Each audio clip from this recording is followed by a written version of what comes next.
Anong sinabi mo? Hindi ka pumapatol sa mga tulad ko?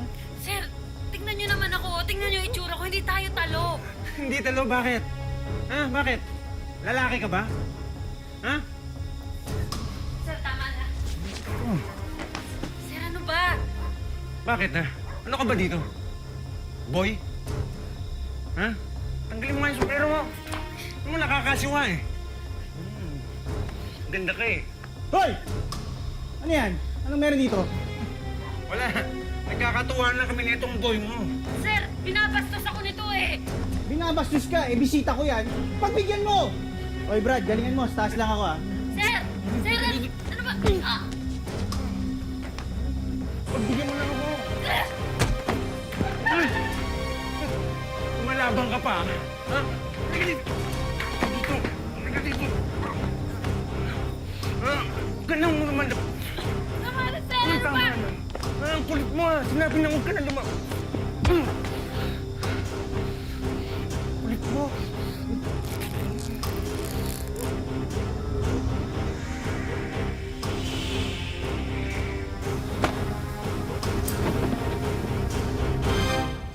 Walang hangganan daw ang pagmamahal ng isang ina sa kanyang mga anak, lalo na't kung bunga ito ng wagas na pag-iibigan. Ngunit biyaya rin kayang maituturing kung sila'y mga alaala ng isang masakit na karanasan? Ito po ang kwento ng isang natatanging dalaga na ipinaglaban ang kanyang pagiging isang ina sa gitna ng matitinding pagsubok at paghuhusga. Magandang hapon po, ito po ang wish ko lang. Ha? Huwag mo huwag ka magpahalata na kasi ako ingat-ingat na. Ako din. Alam mo lang.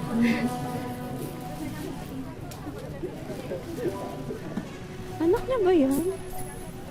Di ba ito ba yan si Joey? Ba't sinispas ko na niya sa'yo? Rape daw yan sa pinapasukan niya. Kawawa naman.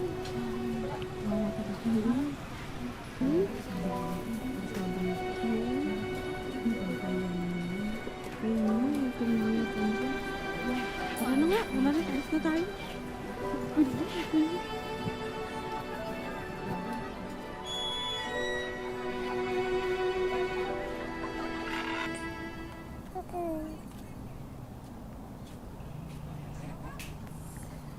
Joey, alam ko hindi madali para sa'yo na ipaampon mo ang baby kasi dugot laman mo yan. Pero isipin mo na lang, magiging magandang kinabukasan niya. Tsaka, alam mo naman na wala talaga tayong matinong trabaho, di ba? Paano kung magkasakit na naman siya, humihingi lang tayo sa kuya mo. Saan tayo kukuha ng pantustos sa ospital, di ba?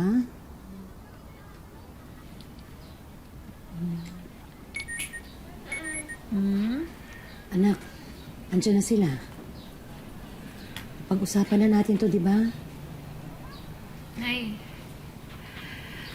parang ayoko na pala siya ipamigay.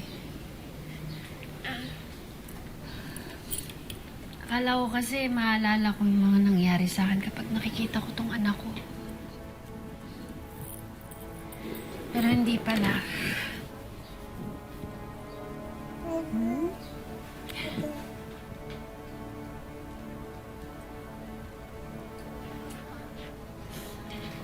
Ayoko na ipamigay na eh. Mahal na ako dito sa anak ko eh.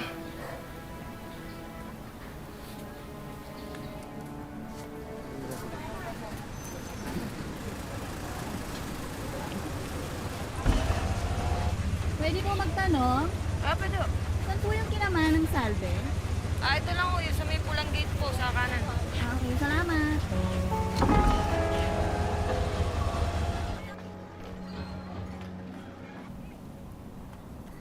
Kakayod ako. Tatrabaho ako kahit buong araw para rakit ako para sa'yo, anak. Wag lang kita ipamigay. Joey, Ayoko ko din naman, anak. Pero isipin mo yung magiging kalagayan niya. Hindi lang ikaw ang mahihirapan. Mahihirapan lalo ang baby.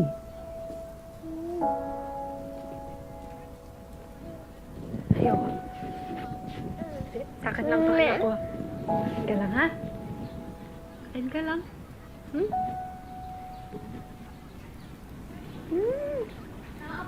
Manang salve? Joey, nandiyan si Joey. Ayusin mo sarili mo. Ayusin mo sarili mo.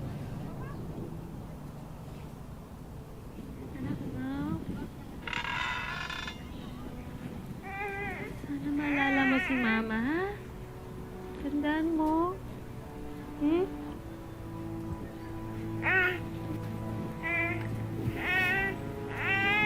Anak, mahal na mahal ka ni Mama, ha? Sana maalala mo pa rin ako kahit... Alam ko hindi na tayo magkikita, ha, anak? Ha? Ha? Pasok po kayo. Joey. Anak, si Mr. and Mrs. Reyes. Sir, ito po yung tama po.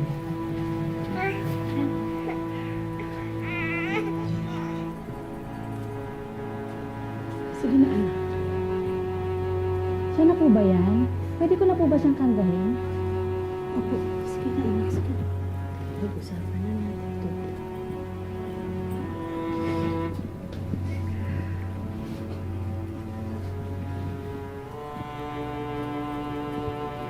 Alagaan niyo po ito, ha?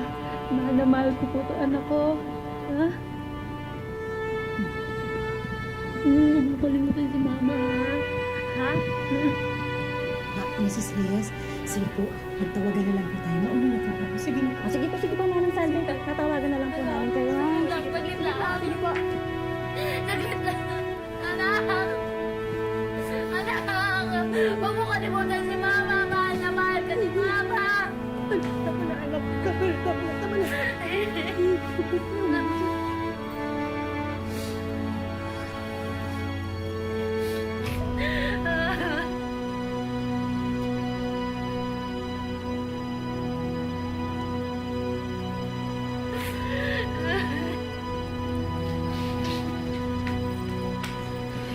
Laruan, baby.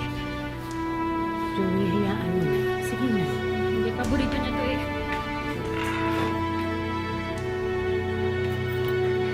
Teka! Layuan ako eh! Paborito niya to eh! Teka!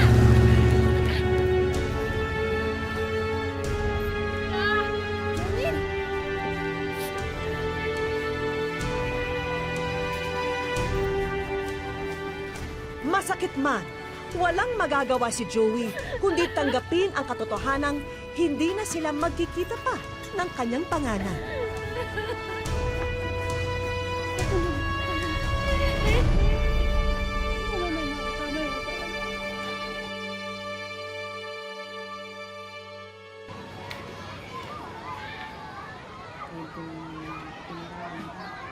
Ito po yung itinerary nila.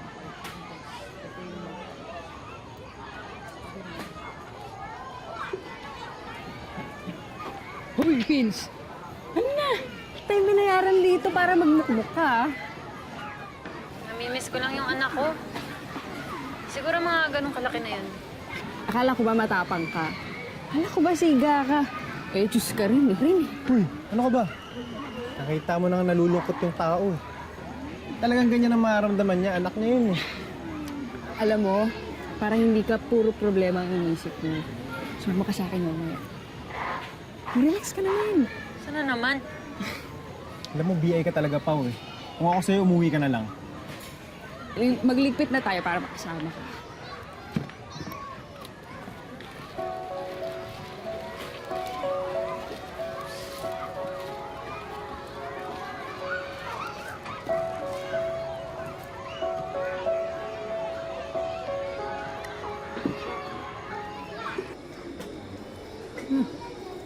Ano? Umuwi na lang kaya ako. Sama di. Halika na. Andito na tayo eh. Nakakaya naman oh. Halika na. Basta uwi tayo agad. Oo, sige na. Tara na. Oy, gusta? Oy, Brad. Si Joey. Pinsan ko. Si Dan. Tarahin na tayo.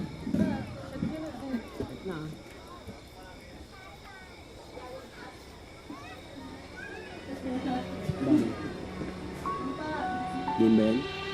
Oo, bahala sa'yo. Pero ano, trip mo ba?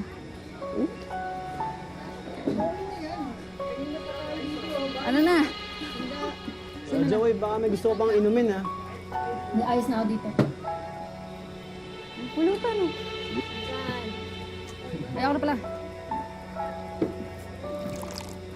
Ba? Sige pa. Oy, Joey. Pins. Saan? Saan pa? Saan ba isyan? Sige, samahan na kita. Ano? Kaya mo pa? Ano? Kaya pa? Pinainom niyo sa akin.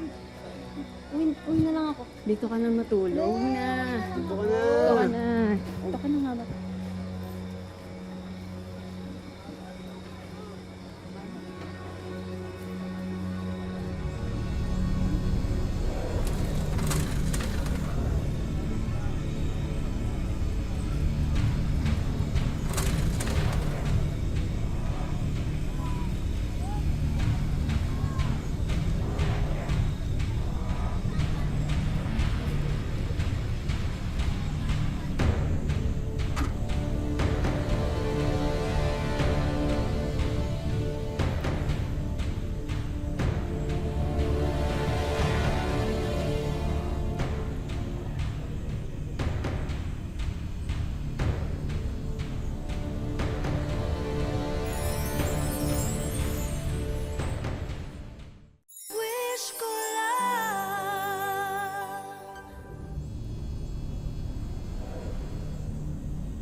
Ano ba? Ano ba, Pao? Naturingan kitang pinsan, tapos lolokohan niyo ako, gagaguhan niyo akong ganito, ha? Ha? Ano yan? Alam mo na ba kung sino ka makapagsalita? Eh, di ba sanay ka naman na, di ba? Hayop ka! Di ba? O, ito. Pera! Para tumigil ka rin kasi ang dami mo saksak! Ano, tumigil ka na? Bayaran ba ka? Ha? Ano ba? Ha? Walang yakan, demonyo ka!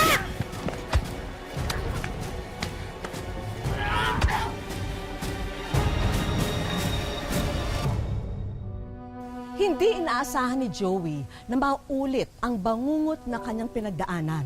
Lalo na't ilang buwan matapos ang pangyayari, nalaman niyang siya'y nagdadalang tao muli. Gayunpaman, tinanggap pa rin ni Joey ang kanyang naging kapalaran. Bunga man ng karahasan ang ikalawang anak niya, tinanggap at minahal niya pa rin ang sanggol ng buong buo at walang halong galit. Anak ko, may bago kang laruan. Gusto mo? Oh. Ay, kumusta ang baby? Huh? Oh, ganda naman ang anak ko. Ganda-ganda. Oy, Joey, kailan mo balak magpakatino, ah? Paano gagawin mo dito sa bata pag lumaki? Anong sasabihin mo sa kanya, yung mama niya mukhang lalaki, mukhang tatay? Nay naman, sigurado naman akong tatanggapin ako ng anak ko. Sisiguraduhin kong alam niyang mahal na mahal ko siya, di ba? Diba?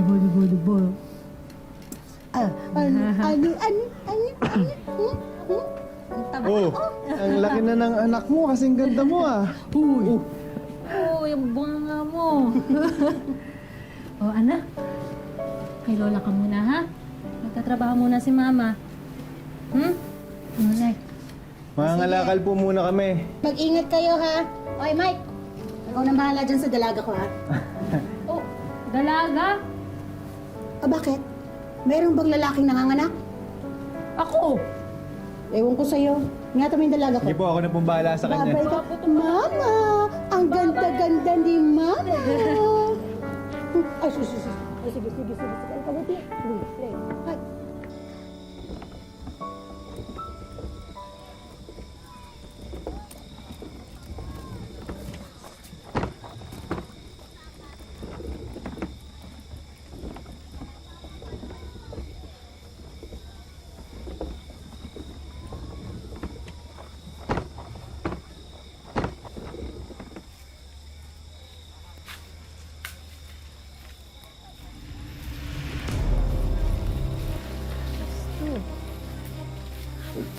Pre, ang bastos mo, ano ba?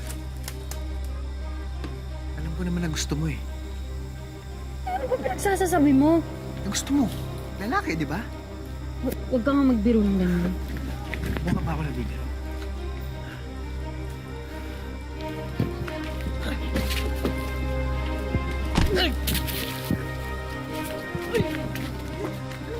Bitawan mo ako!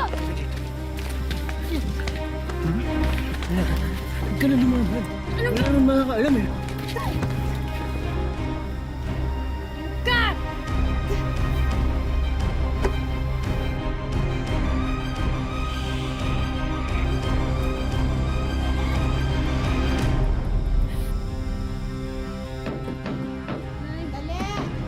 Dali. Ay! Ano nangyari kay Joey? Ha? Joey! Tulong! Mga kapitbahay! Tulungan niyo po kami! Joey! Tulong! Tulong po! Tulong!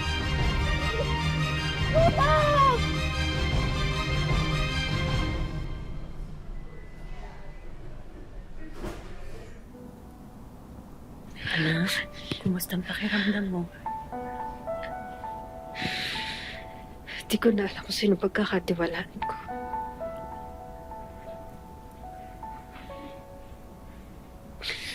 Sarili kong pinsan. Pati mga kaibigan ko, pinaglololoko ako.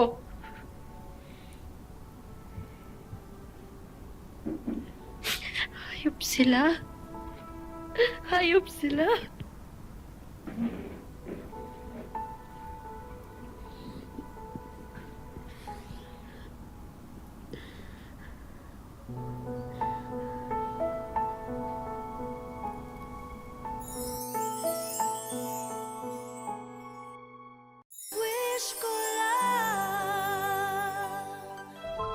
Pinilit ni Joey na ibalik sa normal ang kanyang buhay kahit na dala-dala pa rin ang sugat na kanyang naranasan.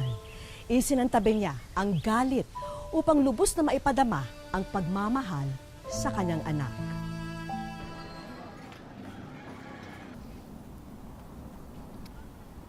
Sa ikatlong pagkakataon, muling nabuntis si Joey. Anak, sana wag mong isisi sa anak mo ang mga nangyari sa'yo, ha? Alam ko yan, Nay. Demonyo man ang mga tatay nila. Pero para sa akin, mga anghel tong mga anak ko. Wala silang kasalanan. Hindi ko man gusto maging nanay, pero wala akong magagawa. Binigay sila sa akin eh. At kahit hindi man nila ako tanggapin, tatanggapin ko pa rin sila at mamahalin sila.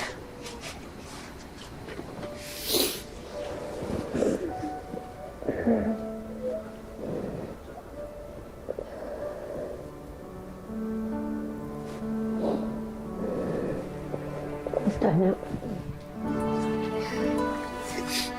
Ito ang tatandaan mo. Kahit ano ang nangyari sa'yo. Nandito lang ang nanay, susuportahan kita. Tsaka baka nakakalimutan mo. Mahal na mahal ka ng nanay. Pagpasensyahan mo na kung minsan hindi mo na gusto ang mga sinasabi ko. Pero isa lang ang tatandaan mo. Tanggap na tanggap ko ang buo mong pagkatao. At mahal na mahal kita.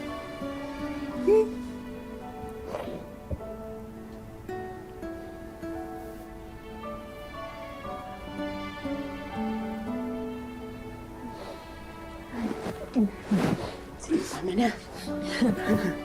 Bawal matuyat ang baby. Matulog yan ng dire-diretso, ha? Magpahinga ka na din, ha?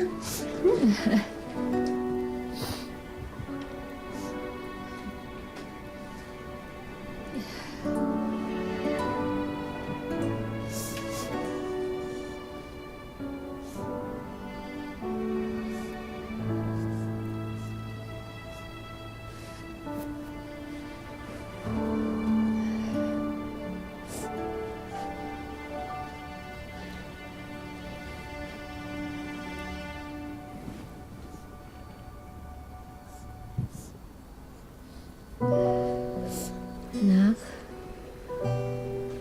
hindi man katulad si mama ng ibang nanay dyan.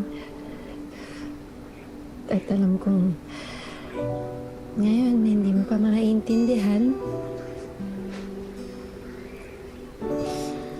Pero balang araw, ha? Sana maintindihan mo, maintindihan niyo na mahal ko kayo kahit ano pang mangyari.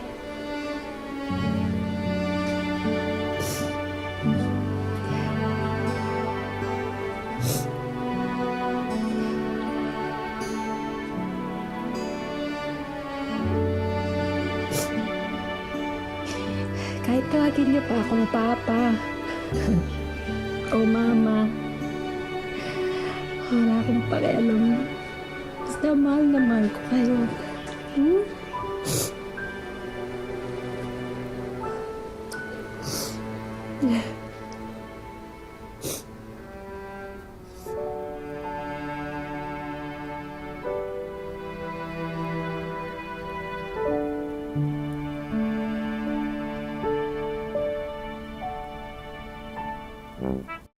Ako si Joey at isa akong ina. Hindi ko po pinagsisisihan na nagkaanak ako. Kasi alam ko po, darating yung araw tatanda ako, may mag-aalaga sa akin. Alam ko sila po yung magpapasaya sa akin sa lahat ng hirap na dinanas ko. Alam ko na uuwi ako, may dadamay na sa akin. Hindi tulad dati, mag-isa lang ako. Wala akong matakbuhan. Sinadya naming baguhin ang pangalan at itago ang pagkakakilanlan ng mag-iina sa kwento. Sa kabila ng malalaking ngiti sa mukha ni Joey tuwing nakabihis payaso, ay ang kalungkutang itinatago niya sa makapal na kolorete sa kanyang mukha. Mag-isang itinataguyod ni Joey ang pangalawang anak na si Jenny at bunso na si John na bunga rin ng pananamantala sa kanya noon. Sakit kasi nakikita mo yung anak mo na walang-wala. Hindi mo may bigay kahit pag mangingi sila ng pera, hindi mo may bigay yung dapat mo ibigay. Mga anak, ano man na mangyari, ano man maging kalabasan, lumaki kayo, nandito lang ako. Hindi ko kayo pababayaan. Hindi ko kayo iiwan kahit hindi ko na kaya. Dagdag pa rito ang mga taong mapanghusga sa buhay ni Joey. Sakit kasi naranasan ko po kasi dumadaan, lumalakad ako, nakayuko na lang ako sa sobrang hiya. Si Jenny, grade 5 na sa darating na pasukan at naiintindihan na niya ang kanilang sitwasyon. Mama, pwede ko ba makita si Papa? Isang beses ko lang po siya nakita eh. Mama, mahal na mahal po kita. Mag-aaral po ako ng mabuti. Babangon ko po sila sa hirap.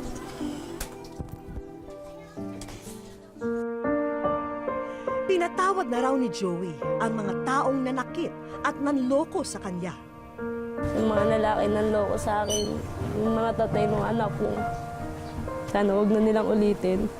Kasi ilan pa yung pwede nilang perwisyo kapag naulit pa po nila yung ginawa nila sa akin. Sana maisip nila, makonsensya sila. Dahil sa pagiging isang ina, mas nalaman ni Joey ang kahalagahan ng pagiging isang babae. So, bilang isang babae, dapat talaga nire-respeto, ginagalang. Hindi basta-basta binabastos. Dapat talaga iniingatan mo yung sarili mo. Hindi siya basta-basta pagkakatiwala sa iba. Sa aming pagbabalik. Hello, Joey, at sa iyong mga chikiting. Si Vicky. Ikaw, Joey, ay nasa Wish Ko Lang. Wish ko lang. Walang ideya ang mag-iina na sila naman ang papasayahin sa araw na ito.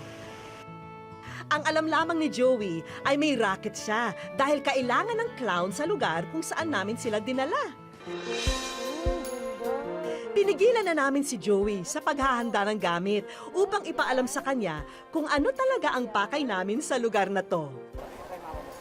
Hello, Joey! At sa iyong mga chikiting, kami ay humahanga sa iyong katatagan. Kaya naman ngayon, meron akong magandang balita na isabihin sa iyo. Ikaw, Joey, ay nasa Wish Ko Lang. Ang alam ko lang po talaga, sasama niyo lang po kami rito kasi may gagawin po kayong event. Hindi ko po in-expect. Masaya po. Para po sa anak ko. Tara at puntahan na natin ang mga naghihintay na regalo para sa inyo. Handa na sa pasukan ang mga bagets. Kompleto na sila ng school supplies. Sinamahan na rin namin ng mga damit at laruan yan. Nalaman din namin, Jenny, na matagal mo nang gustong magkaroon ng bike. Kaya, ayan, nasa harap mo na ang iyong wish. Salamat po. Tagal ko na po pangarap magkaroon ng sariling bike.